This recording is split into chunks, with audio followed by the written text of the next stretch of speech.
সন্তানকে শুধুমাত্র বেশিরভাগ বাপারা শুধু ভোগ শিখায়, ভোগ। আজকাল এরকম বাপমা পাওয়া খুব কঠিন হয়ে যায় যে বাপমা সন্তানকে ত্যাগ শিখায়। সব বাপমা কি শিখায়? ভোগ শিখায়। মনে রাখবেন, ভোগ করার জন্য কোনো যোগ্যতার প্রয়োজন হয়। একজন গরিব মানুষকে আপনি অট্টালিকা দিয়ে দেন, লাক্সারিয়াস গাড়ি দিয়ে দেন, তাকে লাক্সারিয়াস লাইফ লিড করার মতো সবকিছু দিয়ে দেন, সে ভোগ করতে পারবে কি পারবে না? পারবে, কোনো ব্যাপার না। কিন্তু একজন লাক্সারিয়াস লাইফ লিড করে সারা জীবন অভ্যস্ত, সে কখনো কষ্ট সহিষ্ণু ছিল না, কখনো সে কষ্ট করার মতো মানসিকতা তার ছিল না।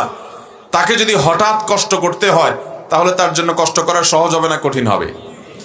এই জন্য সন্তানদেরকে, একজন আদর্শ বাবা মার কাজ হলো সবসময় তাদেরকে কষ্ট সহিষ্ণু যেন হতে পারে, অর্থাৎ তারা যেন বিপদ আপদ প্রতিকূল পরিবেশে ধৈর্য ধারণ করতে পারে, এই শিক্ষাটা দেওয়া।